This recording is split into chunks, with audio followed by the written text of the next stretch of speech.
Ассалаумағалейкум, құрметті достар. Бүгінгі талқылайтын тақырыбымыз ол жүректің зерттеу әдістері, яғни аускультациясы, пальпациясы, перкуссиясы. Жүрек пальпациясы. Жүрек пальпациясының мақсаты жүрек үшін түрткісінің күшіне, алып жатқан аймағына, серпімділігіне баға беру үшін қолданылады. Жүрек үші түрткісінің пальпацияламай жатып, біз бірінші визуалды қарап аламыз. Яғни,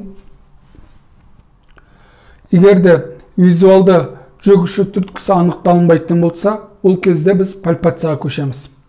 Пальпация кезінде дәрігердің қолы науқастың кеудесіне толықтай жанасып тұру қажет.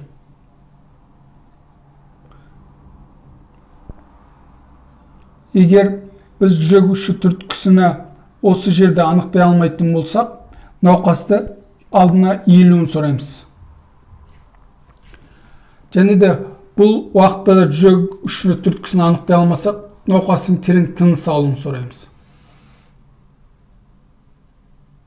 Осы жерде анықтап аламыз. Одан кейін науқас тұрғызып, жүрек үші түрткісінің аускультациядағы бірінші нүктесі болып есептелінеді.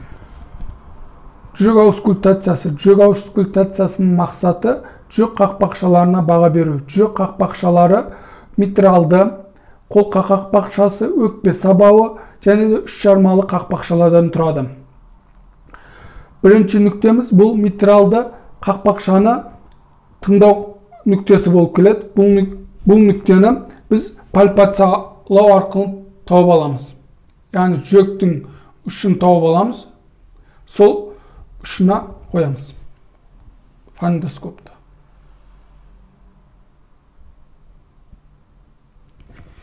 Екінші нүктеміз бұл төстің оң жағында екінші қабырға аралықтан тыңдаймыз. Бұл нүктеде біз қолқа қақпақшасына баға береміз. Үшінші нүктеміз бұл өкпе сабауы. Бұл қолқа қақпақшасына қарама қарсы бетте төстің сол жақ қырына екінші қабырға аралықтан тыңдаймыз.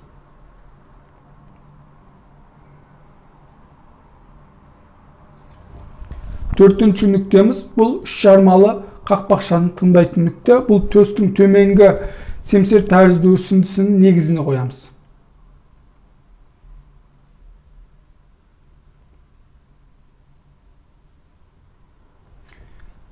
Бізде тағы да бесінші нүкте бар. Бұл нүкте Боткин-Эрба нүктесі деп аталынады.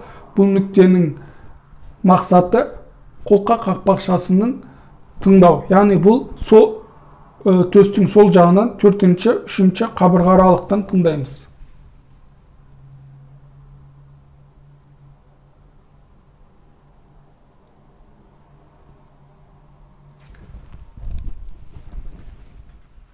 Назарларыңызға рахмет. Арнамызға тіркеліп кетіңіздер, лайк басуды ұмытпаңыздар.